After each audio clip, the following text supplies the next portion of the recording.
¿Qué tal? Bienvenidos a una nueva edición de Finanzas Personales. El 65% de las empresas españolas son familiares. Producen alrededor del 65% del Producto Interior Bruto y generan el 80% del empleo privado en nuestro país. A pesar de su importancia para la economía, la mayoría no llega a la tercera generación. Es por ello que la sucesión se presenta como el gran reto en la empresa familiar. Una comisión del Senado ya ha sacado sus propias conclusiones sobre una ponencia para el estudio de la problemática de la empresa familiar. Falta saber cuándo entrará en vigor el nuevo estatuto jurídico de la empresa familiar. El objetivo de esta nueva normativa es facilitar el desarrollo de estas empresas y superar los problemas generacionales y fiscales. De todo ello vamos a hablar enseguida con nuestros invitados. Antes, como siempre, les recuerdo que cualquier consulta que nos quieran hacer sobre sus finanzas personales nos las pueden hacer llegar a través del siguiente buzón de voz, 917009646. También nos pueden enviar sus consultas a través del correo electrónico bloombergtv@bloomberg.net. El Grupo Lladró es, según todos los premios internacionales, la empresa española más conocida en el mundo. Sus figuras de porcelana se venden en todos los continentes.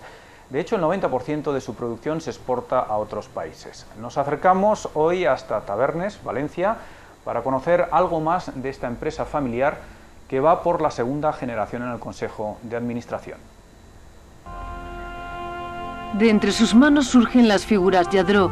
Son los artistas que trabajan en la llamada Ciudad de la Porcelana, en Tavernes, Valencia. El grupo intenta combinar el crecimiento empresarial con los métodos artesanos de producción. Para José Lladró, esta es la clave del éxito internacional de sus creaciones. Yo diría que el éxito de los hermanos Lladró, ya diría que el 80% entre la edad de empezar a enseñar a la gente, ir formando buenos profesionales. A usted le parecerá una exageración, pero lo mejor, el I+D de Lladró entre los años 55 y 70. José y sus dos hermanos fueron los fundadores de Lladró en los años 50. No ocultan sus orígenes humildes y lo duro de sus comienzos cuando montaron un pequeño taller en su casa. Hasta allí acudían los clientes para comprar sus porcelanas. Mi padre nos deshacía en un cubo la pasta de porcelana, cuando ahora tenemos ya unos molinos para molerlo a mano. Y teníamos que calentar un poco en invierno, un poco de agua caliente para poder que lo deshiciera y no se le enfriara, no se quedaran las manos heladas. Por entonces cada hermano ganaba 300 pesetas y un amigo de la familia se convirtió en su primer socio capitalista al fiarles dinero. Este amigo nos llevaba también con nosotros, que era nuestro banco. Y cuando no llegábamos a las 600 pesetas, pues le decíamos: Peregrín, nos faltan 50 pesetas esta semana. Y él nos daba 50 pesetas. De ahí pasaron a montar su primera tienda y a acudir a ferias nacionales e internacionales en los años 70. Nosotros empezamos a hacer cosas y nos las quitaban de las manos, porque les poníamos un trabajo, como las horas no contaban, pues cualquier comerciante que lo veía enseguida venían, y a veces venían a buscarnos a casa. Actualmente el Grupo Lladró tiene en España una plantilla de más de 2.000 trabajadores y tiendas abiertas en Singapur, Hong Kong, Londres o Estados Unidos. En este país los coleccionistas hacen largas colas para conseguir la firma de los fundadores en el reverso de la porcelana. A la exportación, pues directamente se llevará un 90%. Pero de lo que compran aquí en España los extranjeros y se las llevan, en España nos quedará más de un 4%. Japón es otro de los países donde Lladró tiene una gran implantación desde hace 15 años. En este mercado la firma ha conseguido alcanzar unas ventas anuales de 1.300 millones de yenes, unos 12 millones de euros. Y el objetivo principal es el de conseguir convertir a Lladró en un referente en el artículo de regalo de lujo. En los próximos 5 años invertirán 40 millones de euros en tiendas propias en todo el mundo. Para hacer frente a la inversión descartan salir a bolsa. Consideran que la empresa goza de buena salud y que no necesitan recurrir al mercado. Lladró, sin duda, una de las empresas familiares con más éxito fuera de nuestras fronteras. Pero no todas tienen este mismo éxito, ni dentro ni fuera de nuestro país. Hablamos de la problemática de la empresa familiar y lo hacemos con Damián Caneda Morales, secretario segundo del Senado y coordinador de la ponencia de estudio para la problemática de la empresa familiar del Senado. También está con nosotros un día más Antonio Sánchez Crespo, socio director del estudio jurídico Les Consult. Bienvenidos a los dos al programa. Muchas gracias. Bueno, podemos decir que el cambio generacional es el principal problema de la empresa familiar. ¿Cuál es la esperanza de vida de la empresa familiar, Antonio? Pues según las estadísticas de que disponemos al día de hoy, estas nos dicen que la esperanza de vida de una empresa familiar es aproximadamente la mitad que de una empresa que no sea familiar. De acuerdo con esta idea, hay unos datos que tenemos en pantalla que son muy significativos. Es que de 100 empresas que podamos considerar, hay solamente un tercio llega a segunda generación y solamente un 13% de ellas llega a tercera generación. Como antes apuntabas, es evidente que el principal problema está claro que es el cambio generacional en la empresa familiar. Eso yo creo que no tiene ningún lugar a dudas y que cualquiera de las profesionales que estamos hoy involucrados en el mundo de la empresa familiar lo tenemos claro y somos conscientes de que ahí es donde hay que dar la batalla para conseguir que las empresas sobrevivan y continúen creando riqueza, como es lo que debe hacer en definitiva una empresa. Damián, ¿por qué muere la empresa familiar en la tercera generación? Ya muere mucha en la segunda. Yo creo que hay una serie de factores y no es fácil porque son causas sociales, no solamente económicas. Es cierto que había un importante factor fiscal que hacía que, dado que la imposición era alta en el momento del cambio generacional, cuando el impuesto de sucesión era muy fuerte, era uno de ellos. Luego hay un problema de planificación de la sucesión. No hay verdaderamente una buena planificación todavía. Esto es importante, las cosas se tienen que hacer en vida y luego hablaremos más de esto, ¿no? Y luego existe otro tercer factor que es que la vida ha cambiado tantísimo en estos últimos 30 años que es bastante posible que simplemente el heredero no quiera seguir con la empresa de su padre, sobre todo cuando estamos hablando de que la mayoría de las empresas son pequeñas empresas y esas pequeñas empresas pueden no satisfacer las expectativas del heredero, que dice, bueno, yo he estudiado algo que no tiene nada que ver con la empresa que tenía. Entonces, realmente ese es otro bloque de empresas que hace que acabe con la vida del fundador, se acaba la empresa, ¿no?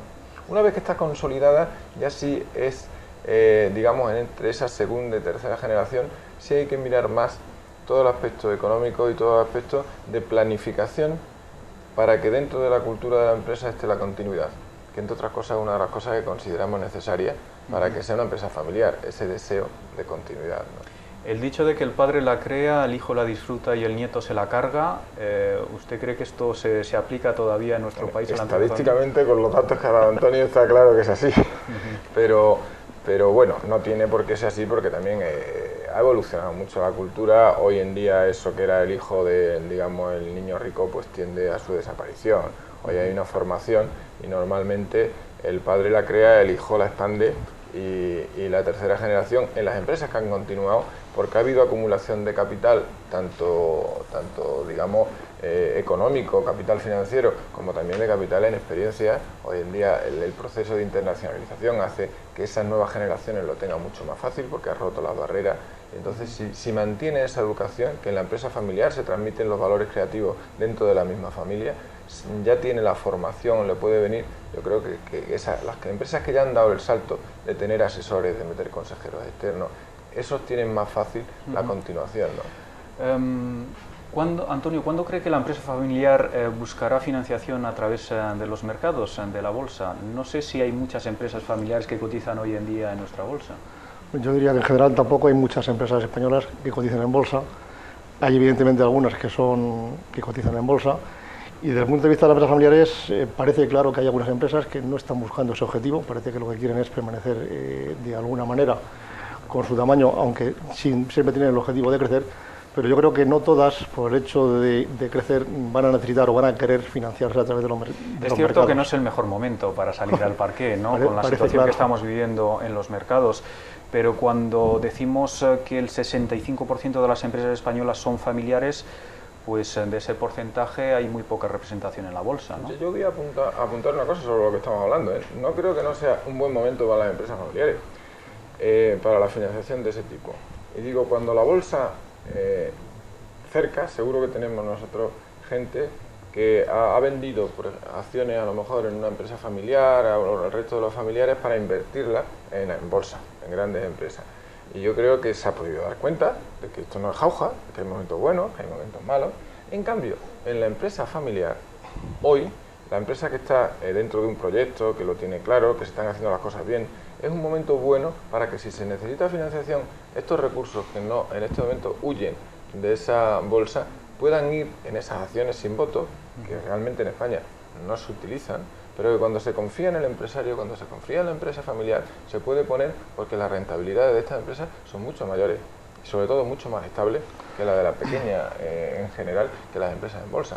Entonces, sí se puede abrir una oportunidad para que se busque financiación en este mercado, no en la bolsa, que efectivamente no es el momento, pero sí para que vengan esos pequeños inversores puedan meter dinero en empresas que la fiabilidad se puede tocar, porque conocen a la persona, conocen al empresario, conocen el proyecto. Entonces sería un buen momento.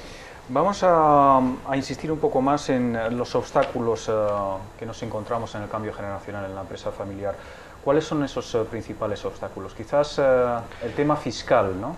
Bueno, yo creo que hoy en día el tema fiscal para ese empresario que planifica y que organiza el cambio generacional, la fiscalidad no supone ningún problema, porque de hecho puede conseguir transmitir la empresa a sus herederos con una reducción en la base imponible de un 95%, lo que hace que la fiscalidad sea bastante asumible y no debe crear ningún problema. Este problema, que hasta hace unos años era así, hoy en día yo creo que está superado, pero en cambio, como antes apuntaba Damián, sigue existiendo el problema de la insuficiente preparación de la sucesión. Y ahí es donde, como él apuntaba, puede aflorar el hecho de que no haya un hijo que quiera continuar con la empresa, porque no le apetezca, o se decida si realmente hay hijos con capacidad o no para poder gestionar la empresa en general dentro de la familia, si al final lo que vamos a hacer va a ser educar a nuestros hijos como socios de forma tal que ellos al final hereden la empresa, pero la gestionen terceros. Ahí es donde, por eso es la importancia de ese proceso, porque si esto se improvisa, normalmente las consecuencias van a ser bastante negativas para la empresa. Pero si se planifica con tiempo y todos estos problemas se ponen sobre la mesa y hay tiempo, se cuenta con tiempo suficiente como para afrontarlos y darle solución, lo que es evidente es que la empresa va a salir beneficiada y va a tener muchas más posibilidades de continuar en la siguiente generación familiar. Una de las recomendaciones principales que hace esta comisión, esta ponencia del Senado, en sus conclusiones dice que es la formalización del protocolo familiar, ¿no? Un instrumento imprescindible para garantizar la sucesión en la empresa familiar.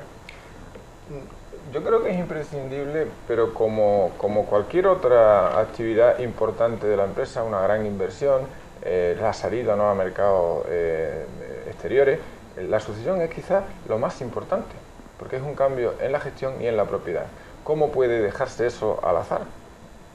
Es que como un empresario tiene que plantearse que un hecho que es lo más importante probablemente después del inicio en la vida de la empresa, ¿cómo puede dejarse al azar? Entonces creemos que el protocolo tiene que recoger este marco y esa planificación. Por eso creemos que es una de las cosas que hay que aprender, mentalizar.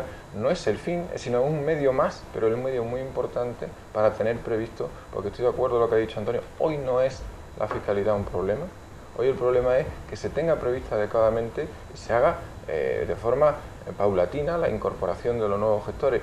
Y algo muy importante que también se tiene que prever en ese protocolo es aprender a ser socios sin necesidad de que la empresa tenga que desaparecer porque no siga la siguiente generación, ¿no?